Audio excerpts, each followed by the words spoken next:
వరలక్ష్మి వ్రతకథ. పూర్వకాలంలో మగధ దేశంలోని కుండినా నగరంలో చారుమతి అనే సత్ప్రవర్తన కలిగిన స్త్రీ ఉండేది. ఆమె భర్తను, అత్తామామలను ఎంతో భక్తి శ్రద్ధలతో సేవిస్తూ ధర్మబద్ధమైన జీవితాన్ని గడిపేది. చారుమతి భక్తికి సంతోషించిన శ్రీ మహాలక్ష్మీదేవి ఒకరోజు ఆమెకు స్వప్నంలో దర్శనమిచ్చింది. చారుమతి శ్రావణమాసంలో పౌర్ణమికి ముందు వచ్చే శుక్రవారం నాడు వరలక్ష్మి వ్రతాన్ని భక్తి శ్రద్ధలతో ఆచరించు. ఈ వ్రతాన్ని ఆచరించే వారికి ధనం, ధాన్యం, ఆరోగ్యం, సంతానం, సౌభాగ్యం మరియు సకల శుభాలు కలుగుతాయి అని అమ్మవారు అనుగ్రహించింది.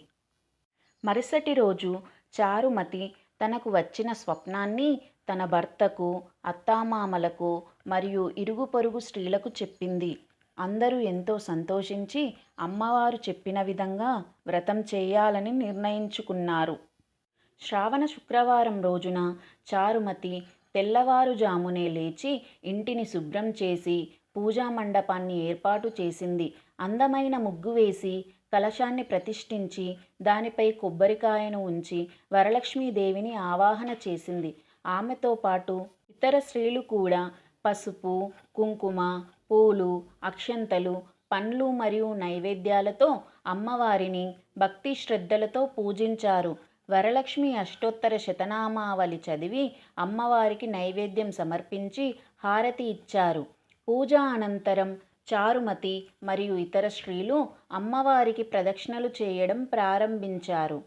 మొదటి ప్రదక్షిణ పూర్తి చేయగానే వారి కాళ్లకు అందమైన నూపురాలు ప్రత్యక్షమయ్యాయి. రెండవ ప్రదక్షిణ పూర్తి చేయగానే వారి చేతులకు బంగారు కంకణాలు వచ్చాయి. మూడవ ప్రదక్షిణ పూర్తి చేయగానే వారి శరీరమంతా బంగారు ఆభరణాలతో అలంకరించబడింది.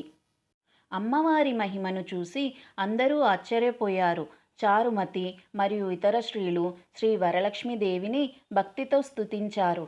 అమ్మవారి అనుగ్రహంతో వారి ఇళ్లల్లో ధనధాన్యాలు, ఐశ్వర్యం, సుఖ సంతోషాలు సమృద్ధిగా కలిగాయి. కుటుంబ సభ్యులందరూ ఆరోగ్యంగా, ఆనందంగా జీవించారు. అప్పటి నుంచి వరలక్ష్మీ వ్రతాన్ని శ్రావణ శుక్రవారం రోజున భక్తి శ్రద్ధలతో ఆచరించే సంప్రదాయం కొనసాగుతూ వచ్చింది.